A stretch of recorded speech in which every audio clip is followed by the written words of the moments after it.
There were too many doors in the upstairs hall. Sarah told her parents, but they couldn't see it. They told her not to worry.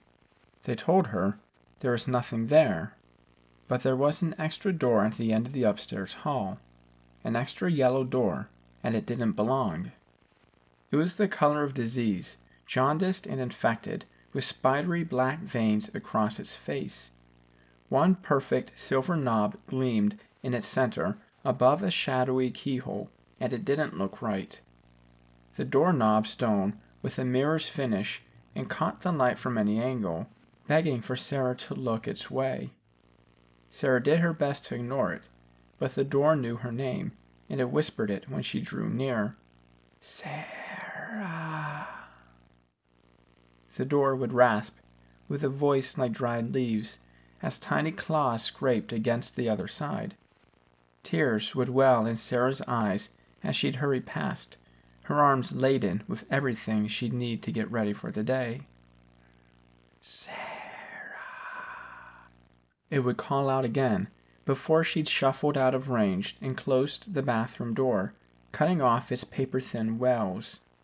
When she'd creep from the bathroom to head downstairs, the door's voice would follow her with a furious flurry of scraping claws and tormented howls. They lingered and gnawed at the back of her mind as she'd rush through breakfast so she could leave the house a few minutes sooner. School became a blessing and an excuse to be someone somewhere else. At school, she could forget the door. At school, she could pretend her house was like anyone else's, with the right number of doors and no eerie whispers. But at the end of the day, it was still waiting for her at the end of the upstairs hall, with its mirror ball knob and yellow face. She hated coming home and knowing it was there. But even more than that, she hated going to sleep, because in her dreams, she opened the door. Every night, she stood before it, fighting the urge to reach out. Dread knotted her belly in anticipation of pain when her hand rose away to grasp the silver knob. Some nights, it burned her like the driest ice. Other nights, it seemed like a red-hot coal. Very occasionally, it did neither, instead turning and turning without ever opening the door, and she couldn't stop turning it until she woke up. When the door did open, it revealed a swirling vortex of shadow and sound, with 1,000 voices crying in the darkness. The voices curled around her, crawling through her hair like spiders. She thrashed and swatted at their skittering whispers, but the words still tingled across her skin. She never should have listened. He sees, they said. He hears, they moaned. He hungers, they wept, and burrowed into her mind like worms. The hollow man, they echoed in her mind and screamed to her from the gaping vortex. The hollow man, he hunts. Sarah shot up with a scream that night, gasping and sweating, but alone in her bed. The clock's crimson face said midnight had passed, but not by much. Darkness enveloped her room, except where a vestigial nightlight illuminated the corner by her desk. It wasn't much, but she felt better when she saw it. She pulled the bedsheets over her head and pushed away the echoing voices. "I'm fine," she swore, hugging her knees and rocking. "It's just a dream. They're always a dream. The dreams will go away like they always do." She started humming a song her mother used to sing when Sarah was smaller, small enough to need the nightlight, and the panic faded little by little with every note. "Just a dream," she repeated. "Just a dream. Just a—" "Sarah." Someone whispered from the hall. Sarah froze. "Sarah. Are you Sarah?" It was the voice of a girl, not much younger than Sarah, and not at all like the voice she usually heard from the door at the end of the hall. Who are you?" Sarah whispered back from beneath the sheets. "My name is Lizzie." Are you Sarah? Sarah didn't move. She was terrified of leaving the safety of her cocoon. As the moments ticked past, however, an anxious curiosity emboldened her enough to peek out from the covers. What if it was another girl, she thought. She sounded just as scared as Sarah felt. Sarah crawled from her bed, clutching the sweat-damp nightshirt she'd worn to sleep, and waited. When nothing happened, she stood up and tiptoed towards the bedroom door, toward the waiting yellow door, with the mirror ball knob, on the wall at the end of the upstairs hall. When she stopped before it, her stomach lurched, and for a moment she couldn't tell if she was going to vomit or faint. "Please," the door said in the young girl's voice when Sarah got close. "Please, are you Sarah?" Sarah opened her mouth to answer, but her voice was a tiny squeak of nothing. She pressed her palms to her cheeks and smeared away the tears before trying again. "Yes," she finally managed. "I'm Sarah. Please, let me in." The door's silvery knob shook violently, rattling, as if locked and jostled by someone on the other side. Sarah stumbled back with a gasp, staring at the shuddering alien knob. "Let me in, Sarah, please. I can't stay in here. Please help me. Let me in." Sarah dropped to her knees when her legs gave out, and she screamed when she looked at the door. Level with the shadowy keyhole, below the rattling knob, she stared directly into a very human eye. Tears shimmered in the other eye, as they shimmered in Sarah's. It darted around, wide and white with fear, as if searching through the hall, and then, without warning, the keyhole became a shadow, and the silver knob stilled, and the girl on the other side of the door began to cry. "Please, Sarah," she pleaded. "He's almost here." "The Hollow Man?" Sarah whispered, as a chill slivered up her spine. Lizzie sobbed quietly. Sarah scooted closer to the door, her fear growing colder when the girl from the other side didn't answer. "Lizzie?" Silence fell, as if it had always been there. She couldn't hear Lizzie crying anymore. And even the house was quiet too behind her. Sarah put her ear near the door and held her breath. She waited. Minutes passed, but it couldn't have been minutes. Nothing moved, nothing whispered, nothing cried, nothing stirred. She couldn't hear anything but her own racing heart. Was she gone? "Lizzie." She tried again, afraid the Hollow Man had taken her. "He's here," Lizzie whispered at last, almost in her ear, as though Lizzie's lips pressed tight against the keyhole. "Please, let me in."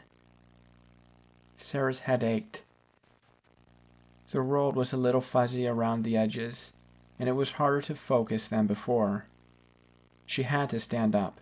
She didn't dare touch the sickly door, but her legs felt too wobbly and too weak to support her. She reached for the knob with a trembling hand. "Please, Sarah." Lizzie's voice was getting smaller. "Please." Grasping the mirror ball knob, she pulled herself up from the floor and moved noiselessly beneath her hand, gliding without resistance, and opened the yellow door. A lonely expanse of normal wall inched into view, and she felt sick. She worried at her thumb in confusion and extended a trembling hand to touch the wall behind the door. It was solid. As solid and as normal as a wall at the end of the upstairs hall should be, but her stomach churned.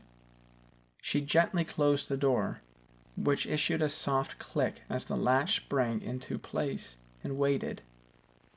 She'd hardly dare to move or breathe as she listened to the night, waiting for the door to speak again.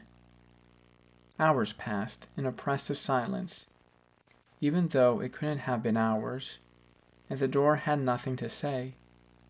Sarah grew sleepy, too sleepy to keep standing, too sleepy to remember why she was standing so still at the end of the upstairs hall. It was time to go to bed. It's just a dream, she remembered, turning away and rubbing at her eyes. They're always dreams. Shuffling to her bed was like swimming through jello, and most of the way there she couldn't keep her eyes open. Luckily, she knew the way. The dreams will go away like they always do. The crimson clock was broken when she rolled herself back to bed, its face declaring 12:16 a.m. to a room that only vaguely felt familiar. But she couldn't bring herself to care when her eyes and body felt so heavy. "Sarah," Lizzie whispered, but it couldn't be a whisper. "Sarah," Lizzie whispered. "Sarah, don't wake up." Sarah groaned a little. "Don't wake up," Lizzie said, her voice echoing in Sarah's mind. Sarah frowned and rolled onto her back. She didn't want to wake up. She wanted to stay asleep. Lizzie didn't need to tell her not to wake, because not being awake was the whole point of being asleep. For a long time, all was silence. Sarah's mind drifted, and she felt herself growing lighter, as if getting ready to float up through the blackness that surrounded her. She couldn't feel the cool sheets beneath her then, and for a moment she thought she heard the papery thin rustle of leaves in her room. "He's here," Lizzie whispered at last. "Please don't wake up." "Who's here?" Sarah wondered, as she steadily rose. "His hollow face, an eerie mask, with hollow voice at doors will ask, to be invited in to bask, above his favored midnight task." A strange tingling worked its way up Sarah's body as Lizzie recited the haunting rhyme in a disconcerting monotone. Clarity inched its way toward her slowly, melting away the fog of sleep. Hadn't she been dreaming? Was she still dreaming? Something was wrong. "He's waiting inches from your face, to be the first thing your eyes grace. But keep them shut, or else embrace a hollow shell to take your place." Cold dread seized Sarah's heart with each new stanza, and she trembled with the weight of her mistake. For a moment, she swore she could feel the air stir above her, stale and strangely warm, against her cheeks. Leaves rustled above her bed. "The yellow door you always keep, he follows you to where you sleep. Into your room he then will creep, your life and dreams for him to reap." Lizzie's voice became a little more than a breath within Sarah's mind, and the air cooled around her when a pressure lifted from her chest. The leaves were in the hall. "A hollow man above your bed, with hollow eyes, deep slumbered fed.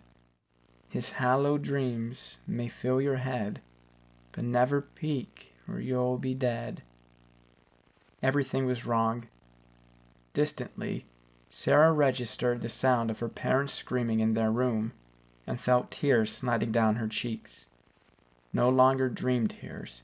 She could feel the wet warmth of each one fall. "Mommy!" Sarah whispered. The sound paper thin. "Daddy!" she rasped, with a voice like dried leaves. Lizzie, she thought, but Lizzie did not respond. Silence fell over the house, and Sarah knew nothing would ever be right again.